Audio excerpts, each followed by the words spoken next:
In this training, you'll witness a full discovery with one of my students. I am going to be the closer. They are going to be the prospect.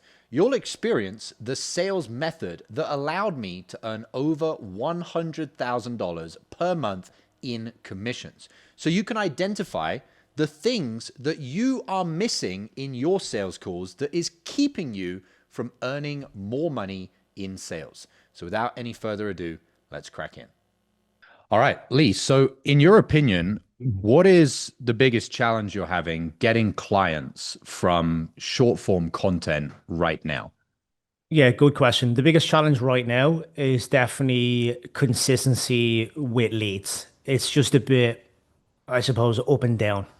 Okay. So you're using short form content as part of your lead gen strategy, but it's not consistent and it's very up and down. Correct. Okay. So let's go into the consistency over the last 7 days. So how many leads did you get from short form content yesterday? Zero leads yesterday. Okay. What about the day before? Zero. The day before that, if you recall? Uh, yeah, that day was two. Okay. What about total in the last 7 days? In the last 7 days, there was a total of five leads. Okay. So it sounds like there was a bunch of days that were zero, some that were two, one, three, thereabouts. Correct. Okay. So that was in the last week. How does that compare to the consistency that you had the week before? So this last 7 days was five. What was it the week before? It was more or less the same the week before. Okay. And what about the consistency on a week to week basis over the last month? I say we had three of those weeks I just explained, and then one of the weeks was more leads on a day-to-day basis. It's more so the month-to-month up and down where the Okay. inconsistency leads is coming from. Okay. So month to month, it's very up and down. So let's break that down monthly then. So how many total leads did you get in this total month? I think you're saying it was 15. Yeah, this month was between 15 and 20. Okay. 15 to 20. The month before? Let me just check. I have the numbers here. Okay. Um, If you just ballpark the number, you don't have to pull up all your Excel sheets, things like that. Just got ball. it. Okay. I think it was like five leads last month. Wow. Hmm. Okay. So 75% less than the previous month. Yeah, I think that's the number. Or if it was 15 to 20 this last month and it was five the month before, it's around about 75% less. Is that accurate? Yeah, that's accurate. Okay. What about the month before that? So 3 months back now. Yeah, the month before that was another month where we had five leads. Hmm. We can't really put our finger on it. You know, some months we've got five leads, and then in the last month we did 15 to 20. So it's just as I said, it's up and down. How does that up and down compare over the last 12 months? Is it roughly 15 to 20 down to five, back up to 15, 20 down to five, or is there any bigger peaks and troughs that you've had over the last 12 months? Yeah, it's hard to say, I suppose, exact numbers over the 12-month time period. There would be some months where we would have higher months back to back, but then a dip, and then maybe a month where it's higher, and then another dip. It's been like that for, I say, the past 18 months. Is that 18 months? Wow, okay. Mm. And is the average though a difference between about 15 to 20 leads? Is that roughly the difference? I know you said 75%. It's probably like a 50% difference if I had to average it out. Okay.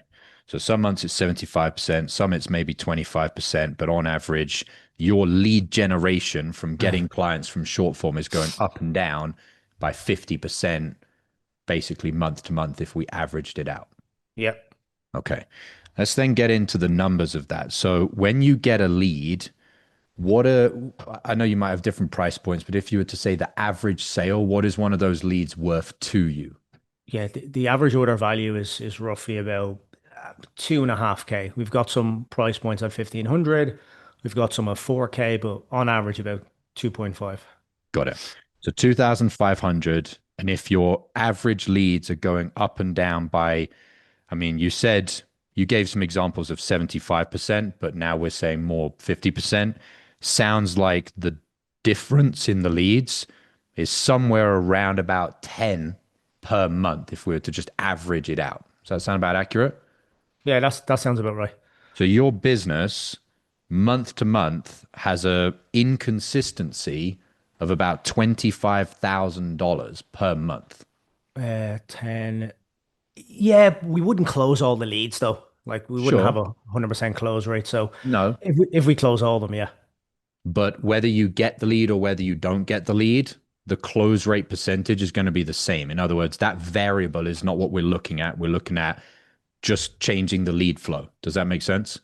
If you had double the amount of lead flow consistently, the opportunity cost of that is basically $25,000 if you had your current normal best month became your average month. Whereas right now you have 15 to 20 down to 5, 15 to 20 down to 5, something like that. Does that make sense?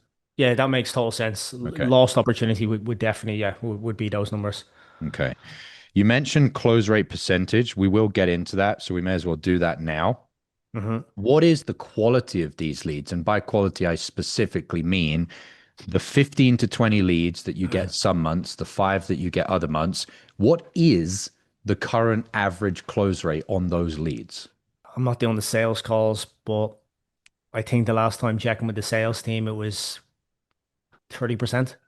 Okay. So your lead flow is going up and down by 50% month to month. And the quality of these leads is, I know you could say it could be some of the salespeople, but if we just focus on what you can do as a business owner, 70% of those leads are potentially not qualified. Does that Yep. make sense? Okay. Mm. All right.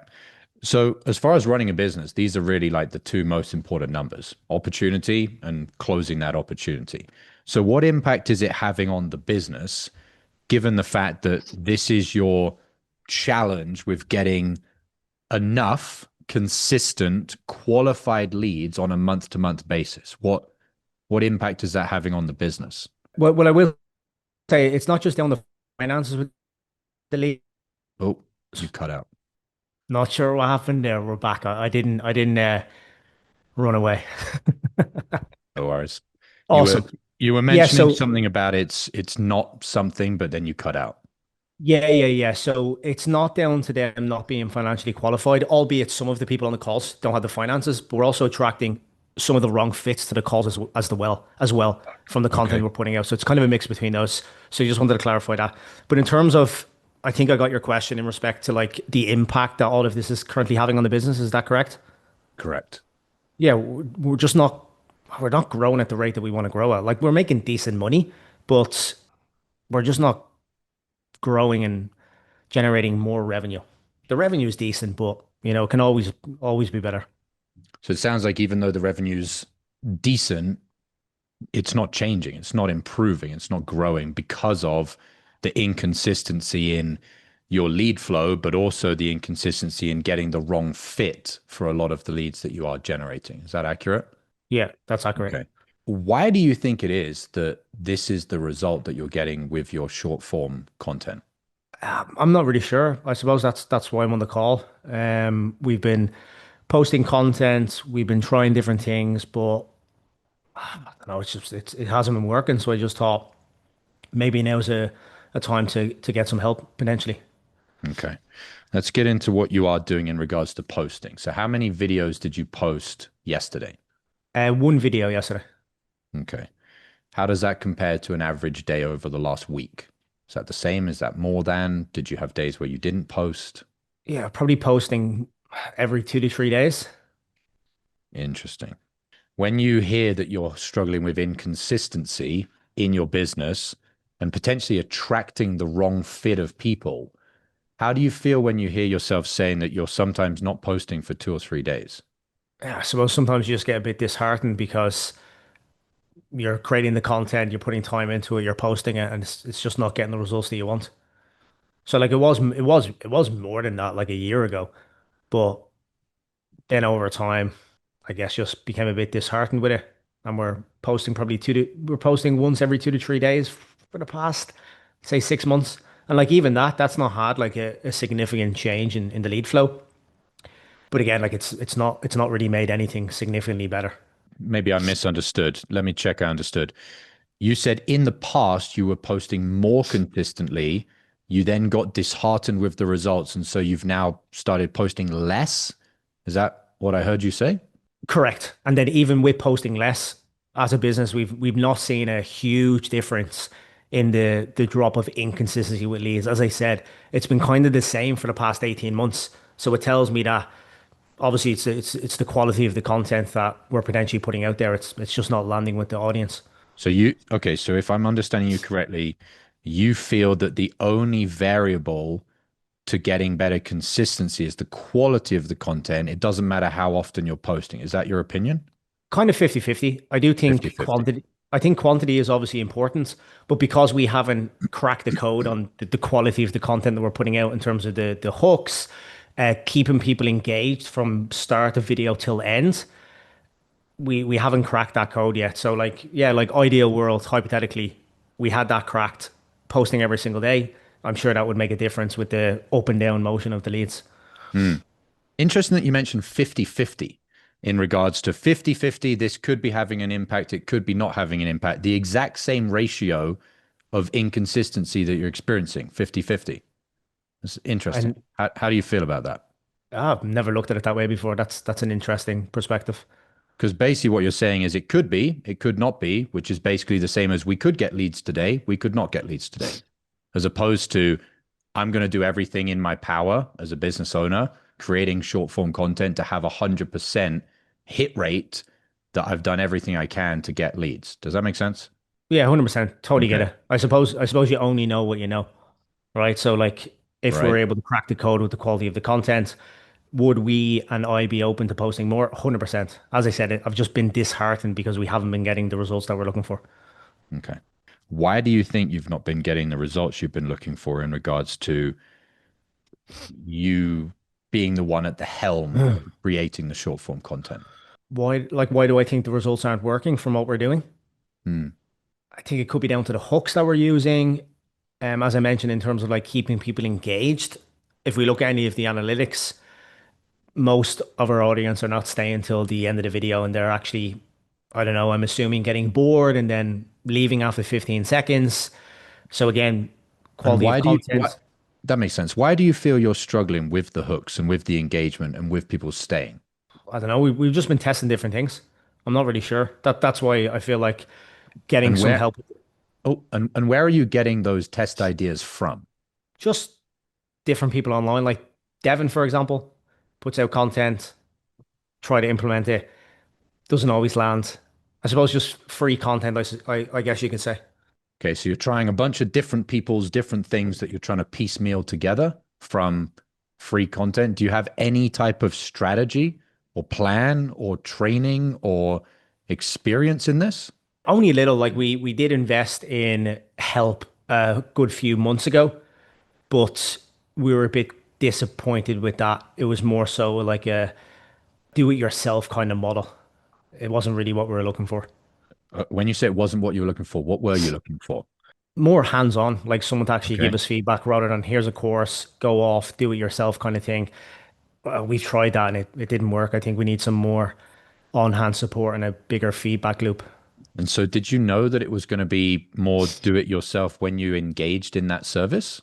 Correct. And we hadn't done one before, so we were just like, well, what's to lose? Oh, so you're saying now you want hands on, but back then you didn't know whether you could do it as a do it yourself course. Correct. Okay, so you previously you had no training, no Hmm. experience, no strategy. Recently you then hired some do it yourself training. You've done that training and it wasn't hands on enough for you and now you know you need hands on training. Is that accurate? Nail on the head. Okay. You said it, but I think I missed it. When did you engage that service that was do it yourself, that training? Yeah, so that was about 6 months ago. 6 months ago. And what led to you making a definitive decision that we need outside help? As I said, it's just the results we were getting. We got to a point where, But you said this has been for 18 months. So what shifted a year after not getting the results you wanted that now 6 months ago you said, okay, we need to take action on outside help? yeah, so it was more so like a time frame. If you rewind the clock to 18 months ago, I decided, okay, what's a realistic timeline to try this ourselves? It was for 6 months. Then at the 6 month mark, we weren't getting results. We hired we invested in a done do-it-yourself course. We Correct me did if that I'm for wrong. Correct me if I'm wrong, but I think I'm missing the timeline. You said that this inconsistency and not having the right lead that is a fit has been 18 months. But then you said 6 months ago from today, you hired outside help. So there's a 12-month period where you didn't hire help. Or yeah. we So got, let me clarify. yeah, go So ahead. 18 months ago, decided to Yep. do 6 months on my own to see how it would go. Right. Those results didn't flourish in anything positive. So then we Sure. hired a service for do it yourself. We did that for 6 months, brings us up to the 12-month mark, which Yeah. finished 6 months ago. And we've been trying it on our own again now for the past 6 months. Hence why we're now on this call, because we're potentially looking at getting some help where it's more hands-on. Does that make sense? It does, but maybe we're speaking on different threads here. So are you saying you hired that service 12 months ago, not 6 months ago? Correct. We Okay. finished this 6 months ago. Okay. That's what I was not clear on. Okay, that makes sense. So it was 12 months ago. So you set yourself a timeline. I'm going to try and figure this out for 6 months. Didn't figure it out. We'll hire some outside help. We'll do it yourself, nothing to lose. Tried that for 6 months. That didn't work. And now the conclusion you've had is we need hands-on training. Nail on the head. Okay. So if I'm understanding correctly, it's been another 6 months since you had that realization before now reaching out to us. Is that accurate? Correct. We've been on a couple of calls like this over the past couple of months, but we've just not found the right fit yet. Okay. What specifically was not, well, in fact, let me ask you a different question. How many calls have you been on in 6 months? Three. So every 2 months, you take another call to see if something's going to be a fit.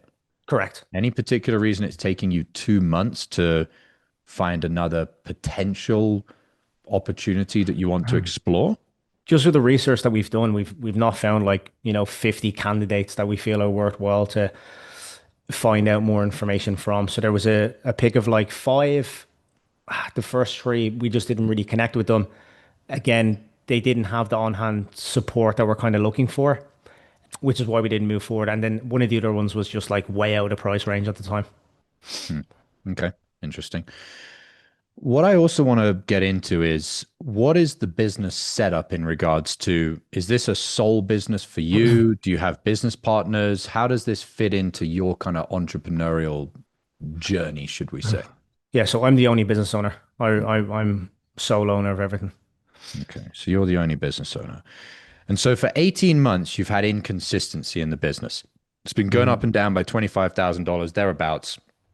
It's quite a long period of time. I mean, we could argue numbers there, but 18 months is quite a long period to be suffering inconsistency.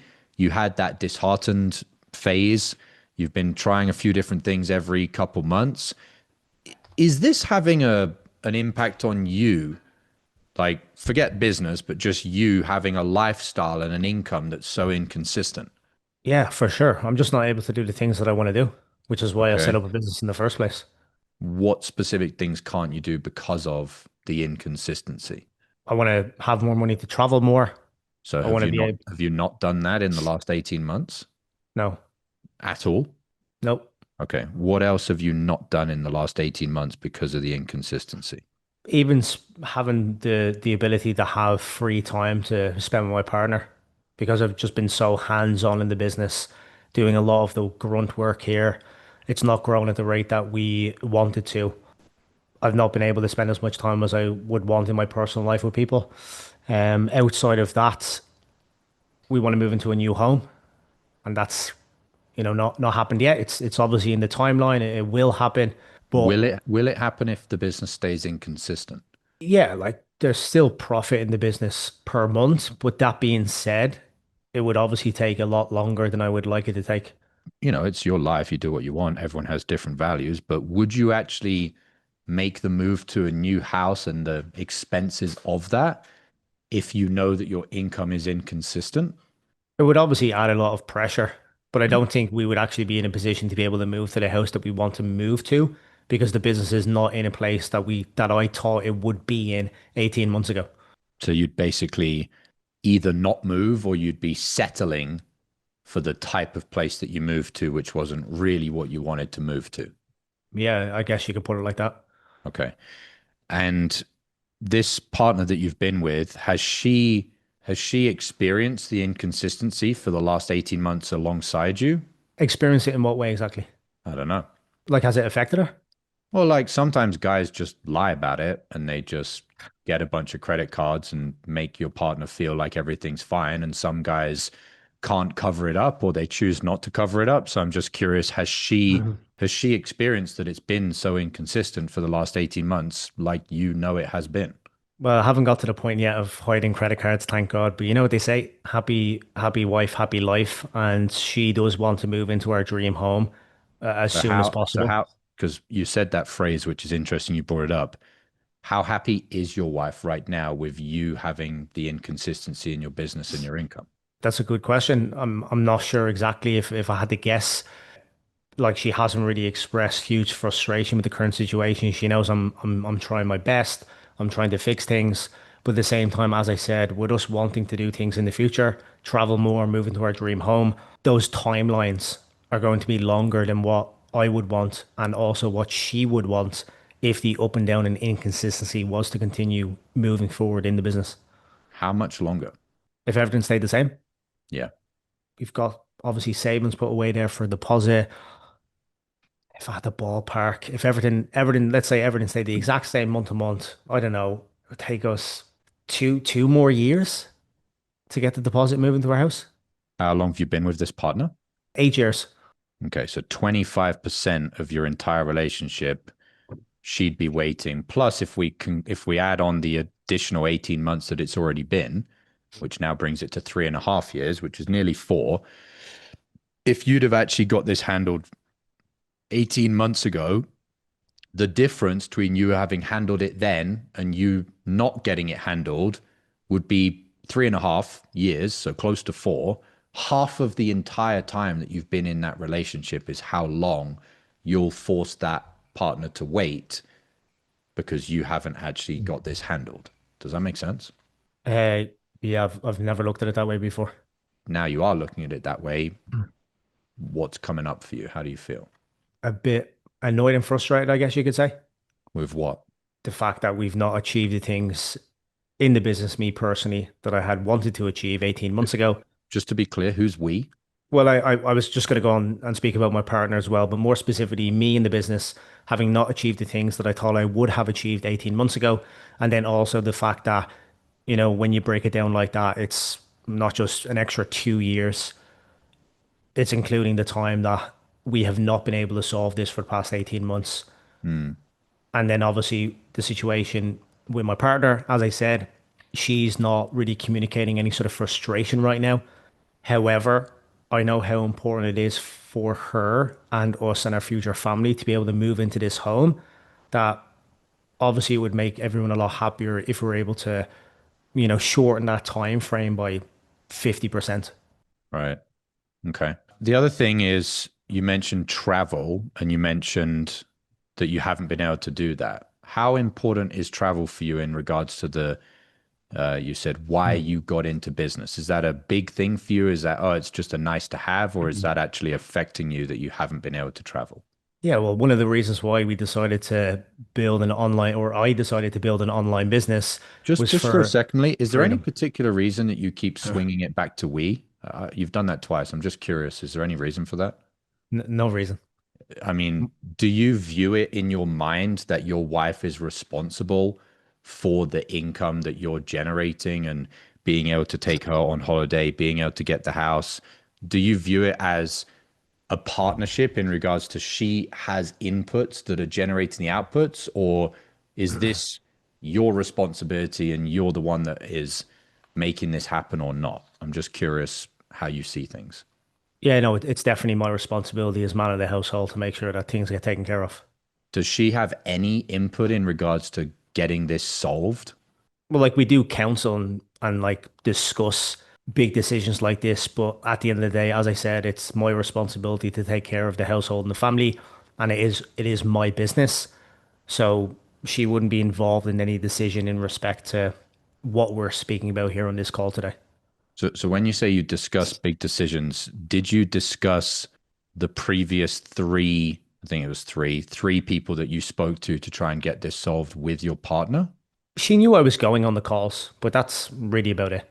And really about it in what sense? Really about it as in if the call goes well, you don't need her approval or permission to make a financial decision, or what do you mean? I'm just trying to understand your relationship in regards to your business with your Mhm. wife. Yeah, no, great question. No, she wouldn't be involved in any decision for me deciding whether or not I was going to work with someone in respect to growing the business. That would be Okay. my entire decision. She was just aware of me being on those other calls because obviously when the business grows and we're making more revenue, she obviously benefits from that Right. from a lifestyle perspective, but also with the future home that we spoke about. Mm. And you mentioned that she hasn't expressed frustration, but you know your wife, you've been with her for 8 years. Do you feel that she is happy with the situation, whether she's expressing it or not? Yeah, I suppose because like with the house and even like the lack of travel, well, I don't know. I guess maybe she's not too happy about the lack of travel as well, because I know that's an important value of hers. But she's very, very supportive and knows that I have been trying very hard to improve the business and scale it. And I've been somewhat proactive around this. So, as I said, she's not really communicating any sort of frustration or anger. That being said, let's say hypothetically, we're in the same position a year from now. Would she be communicating with some frustration? Likely, very likely. Can I be direct with you? Sure. And you can tell me if you disagree with this, but based on the results that you're getting, which are very inconsistent, do you think it's fair to say that someone who is consistently trying very hard would get inconsistent results? Probably not. Why not? Well, if you want consistent results, you're going to have to be consistent with your actions trying to solve that. You can't be inconsistent and expect something different. So, if you're having inconsistent results to grow your business at the rate you want to for 18 months, how hard have you really been trying to get this solved over the last 18 months? I feel like I have been trying. I feel like Okay. we can always try more. Hence why I've been in a bit of a research phase trying to find the right person to move forward with. If Um, if you say that someone can always try more, which I agree with, if you were to put on a scale of 1 to 10 as far as how hard you have been consistently trying to get this solved, mhm. knowing that you could have tried harder, where would you put yourself? Zero being, I didn't try very hard, very consistently. 10 being, I've put in massive action consistently for a long period of time to get this solved. Where would you have put yourself over the last 18 months? I would say probably around a six. Interesting. Okay. So you view spending somewhere around about 6 months being disheartened and Hmm. therefore dropping down to only producing one piece of content every 2 to 3 days, plus having just three discussions with services over the last 6 months, none of which you took action on of those three, and only hiring a do-it-yourself program. That being your last 18 months of inputs, you view that as a 6 out of 10 of trying very hard to get this solved. Well, I suppose when you put it like that, when we did invest in that previous service, we were hoping that that would be the thing that actually works. So we wouldn't be in this position. But I do hold my hands up. Obviously, I've waited 6 months before getting extra help. I just guess I felt a little bit burnt from the previous experience, which is why I was just doing a little bit more due diligence this time, as I'm sure anyone would. Well, you can call it whatever you want. You can call it due diligence if you want, but I was burnt and therefore I'm going to take less action on less things. What level of diligence is that to getting a problem solved? Is that going to make it more likely you solve it or less likely? You can call it whatever you want. You can call it due diligence, but it's basically just I'm playing safe. I'm contracting. I'm, you know, got a little bit of a chip on my shoulder that something didn't work. Therefore, I'm going to take less action. Is that accurate or is that inaccurate? No, that's 100% accurate. Why? Well, when you put it like that, I guess it hasn't been the smartest decision waiting to get extra help. Probably should have taken action on help 6 months ago. I'm going to run you through my timelines of things. Tell me if you disagree with anything, and we'll see what makes sense after that. The first 6 months, you tried to figure this out on your own, which, if someone said they were trying very hard to figure something out, would they have tried it on their own? If they've never done it before, I think most people would just see, hey, can I do this myself and see what the results will be like. Why do you view that as trying harder than someone who's never done something before saying, hey, I've never done this before. Instead of trial and error, I'm going to try very hard to make sure I have a high likelihood of solving this. I'm going to hire somebody that's already solved it. Why do you view your option as trying harder than the second option? I don't know if I would describe it as trying harder. I think just given the fact that we had not tested anything, or I had not tested anything myself, I really just wanted to see, hey, could I just do this? Like, could I just do the content creation, everything myself to see what the results would be like? I set myself a 6 month timeline. I felt like that was reasonable. I'm sure most other people maybe take longer. And then I was like, "Do you know what? This isn't working out. Let's get some help with this." But What about yeah, like if what? I did invest, if I did invest in help like from day one and I got the right help, yeah, we'd be in a much better position. Okay, hindsight, 2020 vision, looking backwards. Which of those two would you now view as trying harder? Spending the first 6 months testing things, trying things, experimenting on your own? Or if you'd have spent the first 6 months saying, I don't want to test things, I just want to follow a proven formula. In hindsight, which do you view as trying harder to solve a Yeah. problem? Yeah, definitely the second option of getting help. Okay. So that's your first 6 months. The second 6 months, you hired some do it yourself, which, okay, fair enough. You thought maybe with some training, even though it's do it ourselves, we could maybe get this done. That didn't work out. Somewhere around about this 12-month mark, trying it yourself, trying the do it yourself, do it yourself support, you got pretty disheartened and you've dropped down to only posting 2 or 3 times a day. Sorry, 2 or 3 times, sorry, once every 2 or 3 days. So you've reduced your volume quite significantly. And then now you've spent 6 months hopping on a few phone calls saying that people were not aligned when, I mean, I get it from a phone call, you could say are definitely not aligned with this person, but not taking action on anything for the last 6 months, hard to say if you know that none of those things would have been at least a big help. Because being direct with you, Lee, from my point of view, the biggest reason that you haven't had consistency is your perspective of what is trying very hard. If you want consistency, our perspective at Devon's company, at Viral Flow or Nexus, whatever he calls it, is trying very hard, is massive action with a mentor that's already figured it out and doing that every single day, showing up every day, whether you want to, whether you don't want to, whether you're disheartened, whether you're not disheartened, whether you're getting immediate results or whether you're trying to stack the deck in your favor to get results. That is what we view as trying very hard. And so right now, I'm not sure if we have alignment in regards to whether you would actually get consistent results based on your current perspective of what is trying very hard. How do you feel about that? I suppose when you break it down like that, I guess I do have to hold my hands up and I could have been trying a lot harder than I have been doing over the past 18 months. Okay. That's a honest thing to say, and it's something that most people would struggle to say. Why, if you are you willing to hold your hands up now? I don't want to wait another day, week, and month just doing what we have been doing for the past year and a half and then not getting any improved results. Like I'm just at that point now where I want to get different results. I want to get better results. Okay. What shifted as far as you putting your hands up and saying, I haven't been trying very hard? But I suppose this conversation, just say you've kind of broke it down. Maybe it was suppose I was rationalizing maybe to a certain degree about the amount of work that I had been putting in over the past year and a half. And you're right, just because I've been burnt in the past doesn't mean that there isn't extra help out there. Could I have gotten some decent results with one of the three other options? Potentially. I guess I'm just at that point now after this conversation that something has to change. Okay. Why does something have to change for you personally? Like, I understand the business is inconsistent, but you've managed to make do with that inconsistency for 18 months. Is there anything like in the other areas of your life, which is why now Mm. is the time to Mm. not just get the help, but to say, I'm going to take ownership, put my hands up that I haven't been trying as hard as I could, and therefore I'm going to get the help. I Any just like know other turning bit. point? Yeah, I just know other business owners out there, and specifically a friend of mine who started a business the same time as me.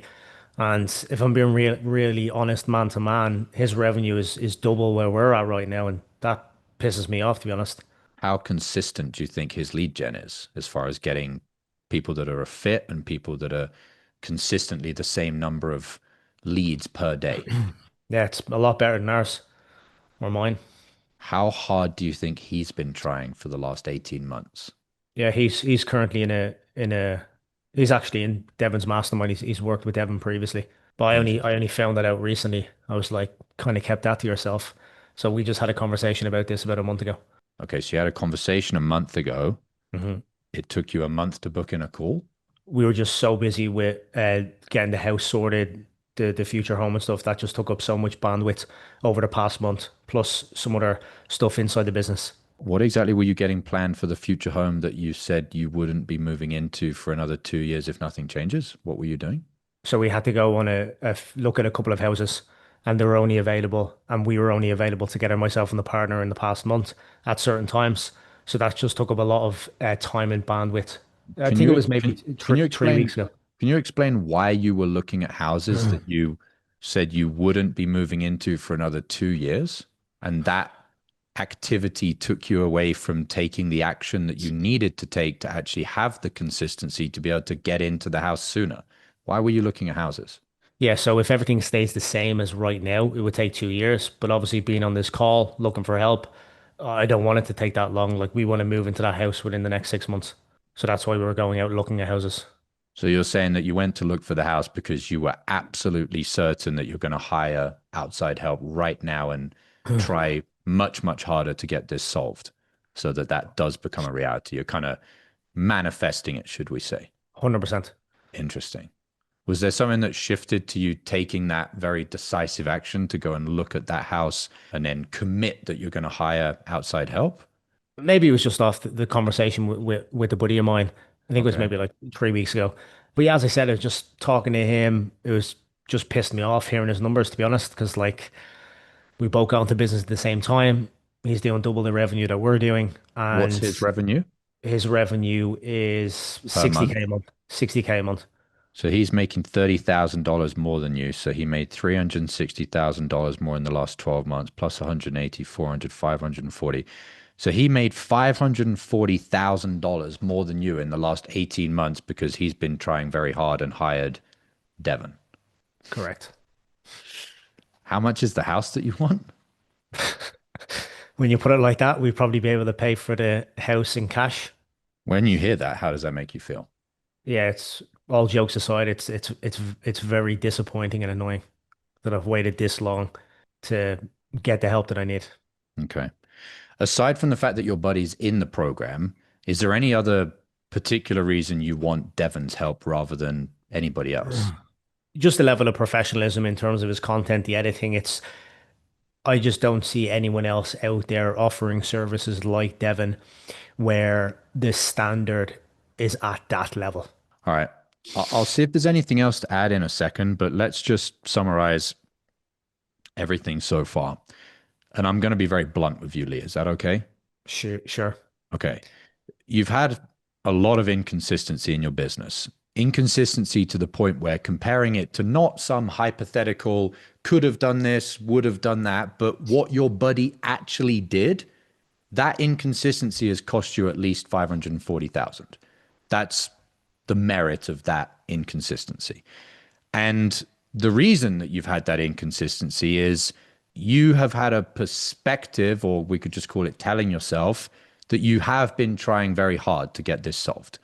And for 18 months, you've done, we could say, sprinkled in enough of the activities that allowed you to continue with that rationalizing as far as, well, we hired some done with you help. We're doing a post every 2 or 3 days. I tried figuring it out on my own for 6 months. That was the timeline I gave myself. I've hopped on 3 calls with different people. You've kind of done enough to keep telling yourself that I'm trying hard enough. I'm trying very hard. But the turning point was when you spoke to your buddy.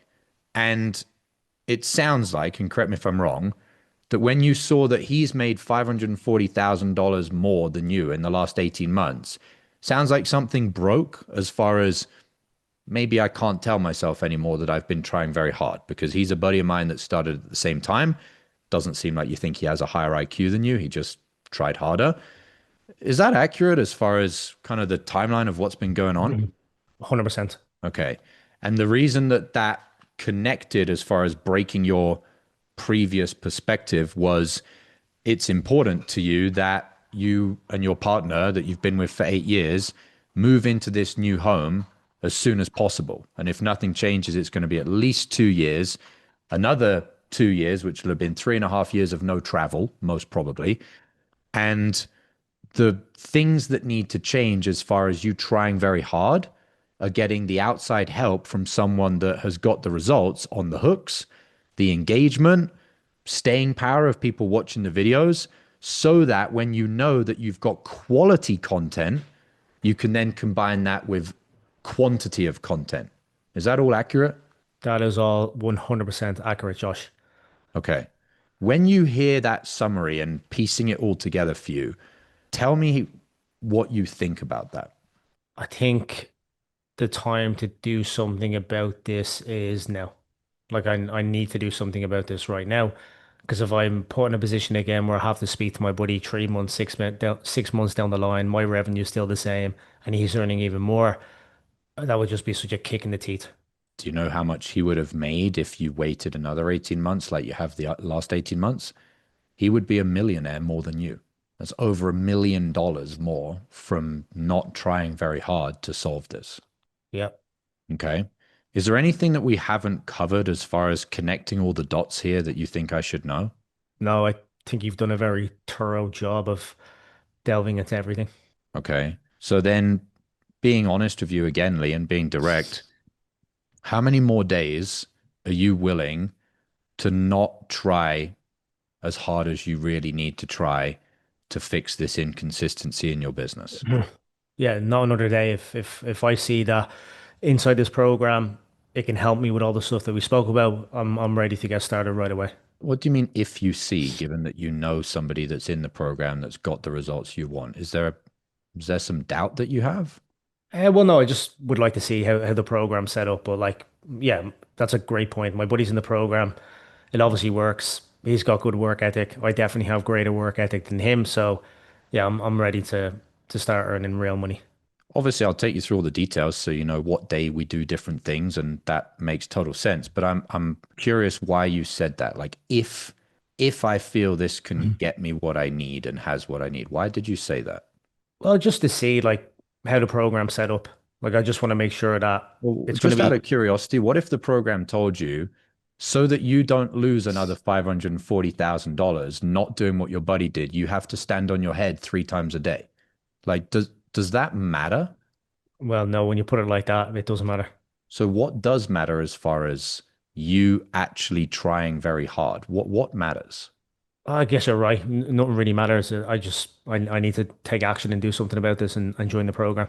If we show you this is the exact same program that your buddy's in, that got the result that you wanted, had the entire cash amount for the house that you wanted to have, and we just tell you you got to do this, and this. Is there going to be any resistance to you just doing it and saying, oh, I don't really like working on a Monday, or oh, I don't really like that feature on Instagram, or are you just going to do what we tell you so you get the result? And the reason I'm being direct on you, Lee, is because this sounds very similar to the rationalizing you were doing for the last 18 months of I'm trying very hard, but actually you're not. This is a different version of it, but you're basically like, oh, I need to know all the details because those things matter. They would definitely matter if you didn't have someone that's in the program that's got the exact result that you want. So having a discussion about this now, how do you feel now? Yeah, but I don't even need to see the program. I'm ready to get started right away. Okay. I'll do whatever it takes. Why? What shifted from 5 minutes ago when you were trying to say, I need to know that it's not needing to know. There's nothing wrong with needing to know. I'm going to take you through all the details. It's using the word if. If this is what I need, why did you say, or what shifted from you saying that 5 minutes ago to now you saying it's not an if, it's a when. When am I going to take action? And the answer is right now. What shifted? Well, to be honest, I wasn't even aware that I said those words until you caught it. So, man to man, I've been on multiple other calls like this. It's not been this experience, so I can only imagine what the coaching is like on the inside. But yeah, that wasn't intended. I guess that was just me rationalizing again. So I appreciate you catching that. I do need to do something about this now. Okay. How much longer are you going to keep letting these little rationalizations cost you the ability to move in the home when you want to, the ability to keep your happy wife, happy life, the ability to go traveling? How many more little rationalizations are you going to let slip through, knowing that the cost of those rationalizations is the life that you want to live? Zero, Why? because I need to do something about this now. Like if everything stays the same, we don't get the house, partner's not going to be happy, business isn't going to be in a good position. It's like it's just it doesn't make any sense. Like I need to do something about this now. Okay. If you like, I can take you through all the details so that you just are aware of them, so you know how we're going to get you the same result that we got your friends, so long as you do try hard and you put in the work. So if you're ready, I can basically break that all down for you, and we'll go into all those details. Yeah, I would love that, Josh. Awesome. All right, done. All right, let's check the 37 comments in the chat. All right, folks. Same as yesterday. I know a bunch of you weren't here yesterday. So put your hands up if you have comments, if you have questions, if you have takeaways. If I don't see hands up, I'll assume that you have nothing to share and you didn't get any value from this training, and we won't do any more of them. Before we jump into everybody in the chat, Lee, what was your takeaways or questions? Yeah, so I don't know if I was trying to be a difficult prospect there. Maybe also wasn't trying. They're like common prospects we would deal with.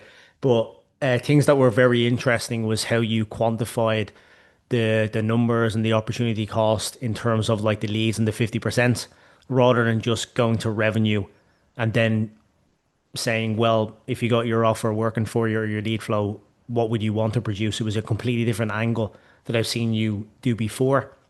And I suppose that pays massive credit to scriptless selling, because it's obviously always a different process.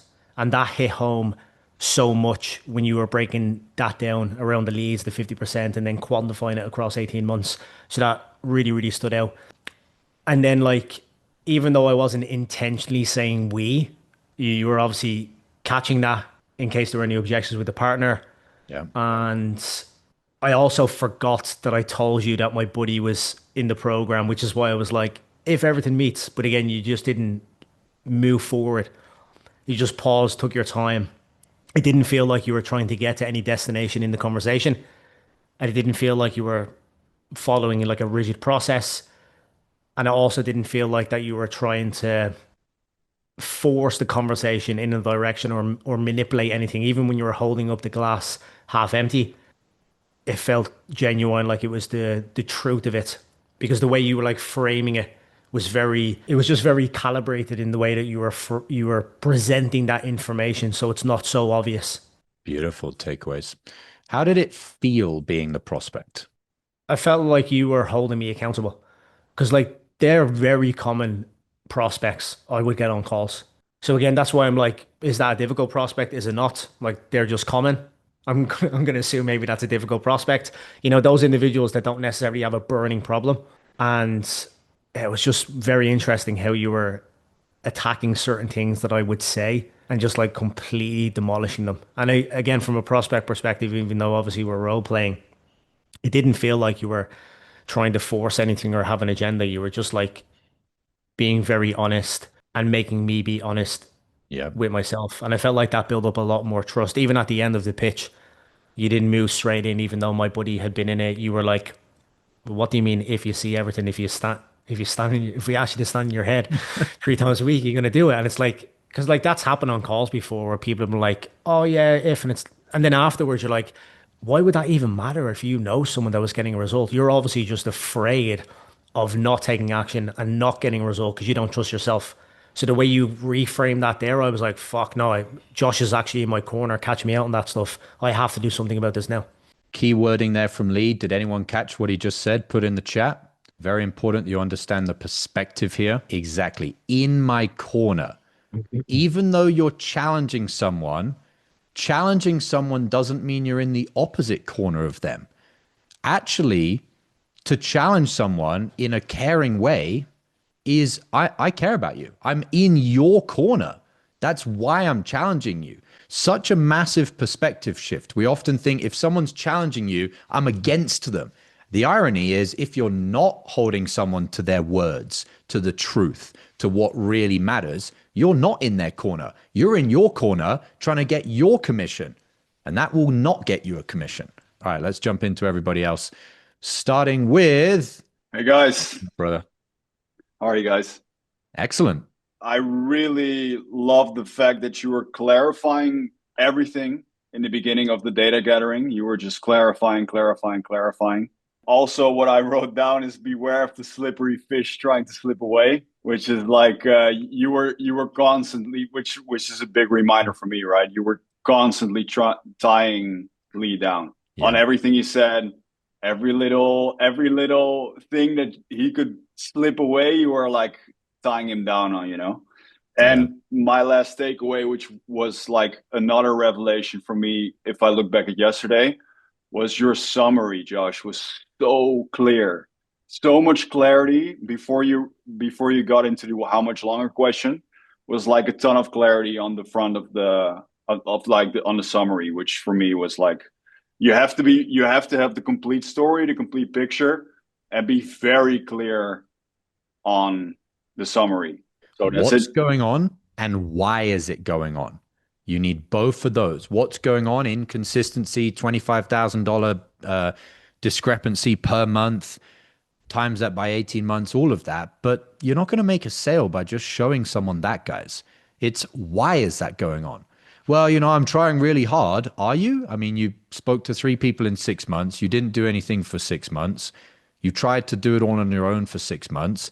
Then when you realized you can't do it on your own, you said, you know what, instead of going from doing it on my own to getting full done for you mentorship, I'm going to try like a halfway house thing, which is like, well, we kind of still doing it ourselves, but we'll get a bit of support. It's like, how is that trying very hard? This is the same with salespeople. Oh, I'm trying really hard to hit 100K a month in commissions. No, you're fucking not. You don't have a mentor, or you're hiring the cheapest mentor you possibly can, or you're working with a mentor for 16 weeks and then like, oh, I've got everything I need, or you're just doing external training, no deep inner work, or you're just trying to memorize scripted words, and you say you're trying very hard. You are not trying very hard.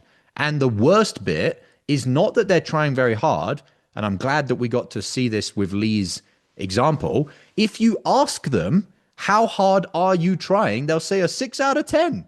That's the biggest issue. It's not that they're not trying hard. The big issue is their perspective of what trying hard is, oh, I'm a fucking 6 out of 10. No, you're not. You're a 0.6 out of 10 compared to what it actually takes to try hard to master something. You need a mentor. You need the best fucking mentor. You need to be with that mentor for years. You need to have a mentor that's going to rip you a new fucking asshole every week. You need to be training as much as you're taking the calls. You need to be in a community that demands more of you. That's what trying really hard looks like, which good is what everyone here is currently doing. For those that are here and those that stay here and those that stay here long term, you're the very few that actually has a correct perspective of what trying very hard is and therefore has a shot of actually hitting your income goals. This is just a prospect demonstrating the same thing that you need to run the discovery on yourself. My question is, I just unlocked module 2 of the Launchpad yesterday. Nice. And so I'm very new to a lot of this. It's my first time seeing a role play like this. My mind is blown. I love the way that you piece everything together. I'm absolutely happy with my investment. How do I even start connecting the dots and taking things away to implement on my calls now when so much of it was just like me watching in awe, you know? First thing is get through the Launchpad, because me being able to do what I'm doing where I'm connecting all the dots predominantly comes down to being present. I'm just so present that I can see the big picture in real time. Firstly, just get through the Launchpad, go balls to the wall on everything there. Don't just rush through your pre-call checklist. It's why I still have mine 5 years later, because it's that powerful. I never put it in the bin because I was like, this thing made me millions of dollars. I'm never getting rid of it. The very next thing that you want to start doing is implementing the 4 call pillars into your calls. From your opening question, you want to start letting go from pre-planning what's going to happen in the conversation. I had a piece of paper, not a single note was on that piece of paper when I started. And that's all of my notes now. You're just starting with the foundations, the internal, the 4 cool pillars. And then from there, you just move into letting go and just being curious. All right, Alex. What's up, guys? My biggest takeaway was the level of accountability that you held Lee to, but then the level of discernment that you carried throughout the whole process. So, like, you didn't let him off the hook once. Like, you were sharp as a tack the whole time. And I noticed how you were using the data to make him take accountability by using his own words against him. And this was really helpful because me and Lee, because we've been role playing quite a bit and we have very, very similar offers. So seeing how you go through the data phase right at the start of the call was really helpful for me. But I also noticed in terms of the discernment that you had, you didn't take anything for face value. And you tied his challenge of consistency to how consistently he's been trying to solve the problem rather than like the actual tangible things. But I also noticed the things that you kind of challenged him on by just using his own words against him as well. So number one, like, why do you keep referring to we? Like, that was something that definitely needed to be pulled out, but that ended up being the doorway to the sale or getting him over himself. But then also the fact that, after you had gathered the data, you said, okay, it's been another 6 months since you had that realization. And then just saying that outright had him opening up about that as well. Or another thing you questioned, okay, you got disheartened, so you started posting less. And these are things that you can easily fall into the trap of just acknowledging or not even acknowledging at all. Whereas by just being so tuned into what he's saying, by simply just using the facts he's given you against them, it ends up opening this whole new level of accountability and ownership for the prospect, which ends up being the thing that gets them to take action so that you don't get a single objection at the end. If someone was doing the right inputs, would they not have the right outputs? So if someone's on a call because they don't have the outputs that they want, it's a law of physics that they're clearly not doing something right in the inputs. They're not doing enough, they're doing the wrong things, or they're not doing it consistently enough, which is time. Surprise, surprise, we have that equation in the mastermind. It's not a coincidence, guys. So every time I'm on a sales call, I'm always looking for what's the results, and it's going to be a lack of results. And then I need to reverse engineer why is it causing that lack of results. And it's always going to be something wrong with the inputs. And when you can show someone the cause and effect, they themselves are like, oh, yeah, that makes so much sense. Now, they probably already knew it deep down. They might not have had enough clarity on it. They might have been in denial. They might just want somebody else to tell them. They might want someone else to lead them, to hold them accountable. If someone is not getting the results they want, there is something they're not doing in the inputs. And your job as a salesperson is to show them and get them to admit that the results suck, and then help them get the moment to admit why they're causing those bad results. And if you do both of those things on a sales call, that's what makes a sale. One of the biggest things you'll hear people say as to why they started to decide to buy, when you run a masterful call, they'll say, I've never had a call like this. I've never had a conversation like this. I've never spoken with someone like this. And that is a huge turning point for the prospect as to why they actually decide to buy. They're like, I've never had someone crystal clear show me what's going on, therefore I want to buy from you. Have a truthful conversation with someone that's very rarely anything to do with the product. It's much more logical than that. It's, you've got these results because you've done these inputs. Have you had enough with that? Yes. Okay. So you need to change these inputs and you'll get different results. Is that something you want to do? Yes. Why with us? Cool. Why now? Okay. Awesome. Sign here. It's very logical. It's nowhere near as salesy as people think it's supposed to be. Going back to something the previous person said, they said the level of detail that I was going into on everything and how accurate I was with everything. I always wanted my sales commissions to be reliable. I wanted to know how much money I was going to make every single day. It's not rolling the dice when you're as precise as I'm demonstrating to you to be, guys. If you're this precise, your commission is reliable, because the thing that is reliable, just like I said there about the cause and the effect, you are reliable. You want your commissions to be reliable? You better be fucking reliable in how you show up to all of these calls. Spotting everything, being in the right energy every single time. That's why twice now I'm reading my pre-call checklist before a role play call. Jay, what's your big takeaways? My biggest takeaways are, number one, business owners have pain. That's a scam to think that, just because they make more money than maybe you do, or, you're getting on the call with somebody who's A-type personality. They're human beings. They have pain. You just have to be precise enough and dig deep enough. It's there.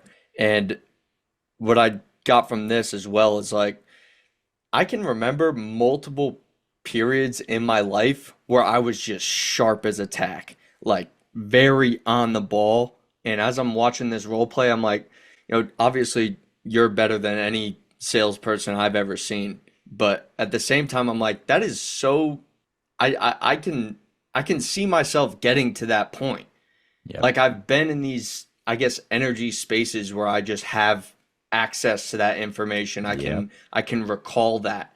And then it's like, well, why am I not accessing it? And so I got to clean my closet. I got to clean some things in my house and fix some stuff up, because how you do one thing is how you do everything. When I was at my sharpest, everything was dialed in down to a T. Yep. Everything was clean. All my notes were organized. I didn't have papers everywhere. I wasn't trying to cram everything in. I was nail on the head, as Lee would say. So that's my big takeaway.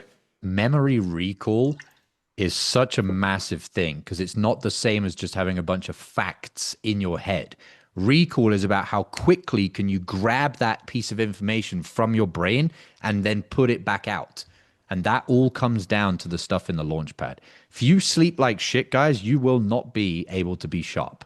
And that's the difference between scriptless selling and selling with a script. With a script, you don't need to be sharp. The next question's on your fucking piece of paper, but you're not going to close 90% of your prospects and make a massive amount of money.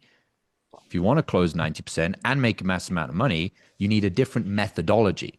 Now, that methodology requires more of you. It's the difference between being an amateur basketball player and playing in the NBA. You can be an amateur basketball player with just good dribbling and shooting skills, and you're playing against other average people. But when you want to play in the NBA, you can't just be a good, skilled basketball player. You also need to have the mindset. You also need to have the endurance. You need the strength. If any of you have watched The Last Dance of Michael Jordan, he obviously was one of the technically best basketball players. But when he got into the Chicago Bulls, Phil Jackson and Tim Grover were like, you're too skinny. Like, you're just not strong enough. You need to pack on some muscle. Didn't matter that he was an amazing shooter and an amazing player. It was, you need the whole package. He could have just stayed as a technically good player and played amateur basketball, and he would have crushed everyone. But he didn't want to play amateur. He wanted to be the world's best. That's what I wanted to be as a salesperson. I knew being a scripted salesperson is not going to get me there. I need to have a different methodology that's way more advanced than anybody else's so I can make more money, but that requires different foundations of me. On to Kendra. Yeah, so the biggest thing that I gain through this is like seeing where I am not necessarily showing up for myself and holding myself accountable to, like, so specifically like working hard enough. It's like, am I actually putting in the amount of effort that is required? And it's like, shit, I'm not. So let's tighten that up and clean that up. Being heard is very important. You have to make sure that the prospect feels heard. But another part of that is feeling led, feeling like they're in the presence of a leader. You can sit and have a cry to your mum and you feel heard, but do you feel like you actually solved the problem? No, because you're just sitting there moping and you're like, okay, I feel empathized with, I feel sympathized with, I feel like they care. But that's very different to sharing with someone problems you're going through and challenges you're going through and being heard, but then feeling like you're in the presence of someone that's going to lead you to an answer, to an outcome. You need both of those, okay? It's the difference between having friends that will just sit there and, you're all, you know, saying how shit life is together, and you all feel heard, you all feel like you're part of the pack. Very different to someone that's going to say, okay, I hear how you feel, but what about this? What about this? What about this input? What about this thing you're not doing? And you're like, wow, shit, like they heard me so well that they're now challenging me. Kill. Yeah, incredible training today. Every time that you asked a question, this was energetic. You sounded so curious. And I was like, oh, I mean, Josh just genuinely wants to know. Like, that's confusing to him. Like, oh, whatever Lee said, that doesn't make any sense. Like, he wants to know the answer. And that was the vibe that I got versus like, I need to know this so that I can tie this person down and they're not going to be, you know, running away. You had so much detail. You were able to tie it down. And then the other thing is like right from the beginning, the moment that you understood that he had inconsistent results, you used inconsistently and you like I don't know, like you bolded the word if you're writing it in almost every question that you were saying or every summary was always inconsistent, inconsistent. You kept on repeating that, which I thought was awesome. And then the summary, instead of, and this is what I've done, is like I just repeat back what they said to me. What you did is you repeated back the story of what was going on, not the actual just words. And it was so much more professional. It's like, oh, like, okay, this guy gets it. Not just what I said, he really understands what's going on. I like that one as far as this guy gets it and not just the data. Imagine someone that is reading a story about life in World War II. And they're just like a narrator. You're listening to an audio book and you're hearing them read the story. Oh, you know, bullets flying everywhere, planes going above us, etc., etc. Very different to imagine if the person reading the story was your grandpa who was in World War II. And that's the difference as far as when you're giving your summary, you're not just telling them, okay, you said this number and this thing and this thing and that thing. You're the person, and it happens naturally because you've actually gone through connecting it all together. You've lived the connections of all those things because you pieced it all together yourself. You constructed it yourself. Another example I'll give you is you see those like Lego boxes where it's like a Lego Eiffel Tower, right? Very different. Someone that says, I want the Lego Eiffel Tower, and they buy the Eiffel Tower made of Lego pre-built, and they just put it in their room. Oh, got the Eiffel Tower Lego built.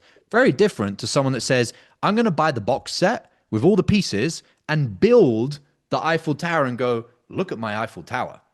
That's the difference, is that you're gathering the data so you're constructing it, and therefore you have experienced the story of how it all goes together. So then when you tell the prospect, you're like, okay, so this was going on, and then this happened, and there's this, and then this is happening, and that's affecting this, because you've actually built that story. You're a storyteller. And that storytelling is part of why for the last 2 days, both times people have said it feels like magic. It doesn't feel like a sales call. Yeah, it feels like that because it's not a sales call, guys. It's a conversation.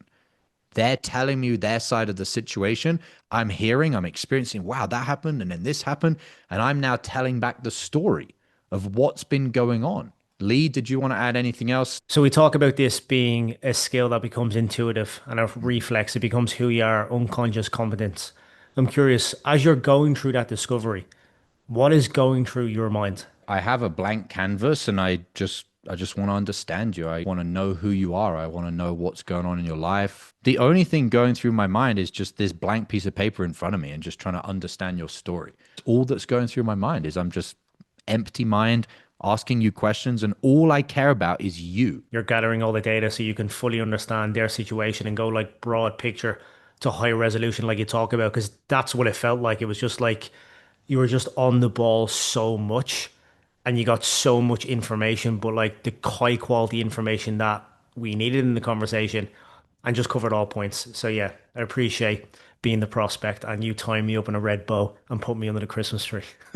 My pleasure, brother. So the biggest takeaway was for me, I always thought that I have to first collect all the data, but I saw just because of the flexibility of the scriptless selling that you can collect the data, then move a little bit to ownership, then can collect more data, ownership, more data, and you can build a big, very big case to then it becomes very obvious what the actual problem is. and then have another big light bulb moment for the prospect. Yep.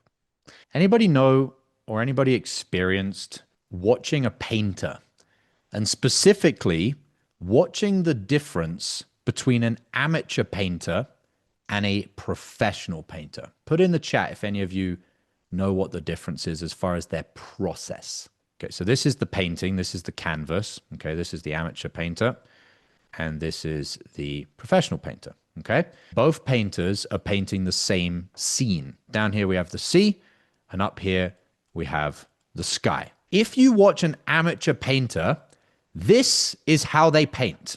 They go, right, sea, and they paint in all the sea like this, and they paint it all in until it's all finished. Okay, and then they go sky, and they start painting the sky.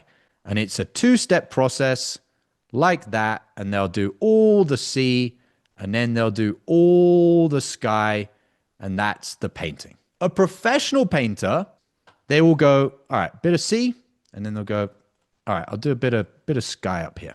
And then they'll go, okay, I'll do a bit more sea down here, and I'll do this little bit over here. I'll do this little corner over here. And they just go back and forth between all the different things that they're doing. And obviously a painting is not just going to be sky and sea. There'll be a little tower in the water. There'll be a little boat over here. They do not paint where they go, right, I'm going to paint the boat, and I'm going to paint the whole boat. Now I'm going to paint the tower, and I'll paint the whole tower.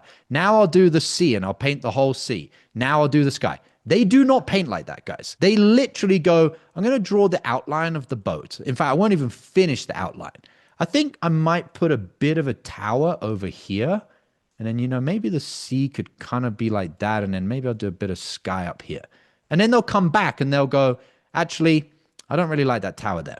I'm gonna move the tower to over here. And they're painting in a constructive process rather than a linear process. And as they're doing things, what they're actually doing, which is why their paintings are so much more high resolution, is what they're actually doing in detail is they're not just looking at things as independent. The sea is one piece and the sky is another piece. They're looking at things relationally.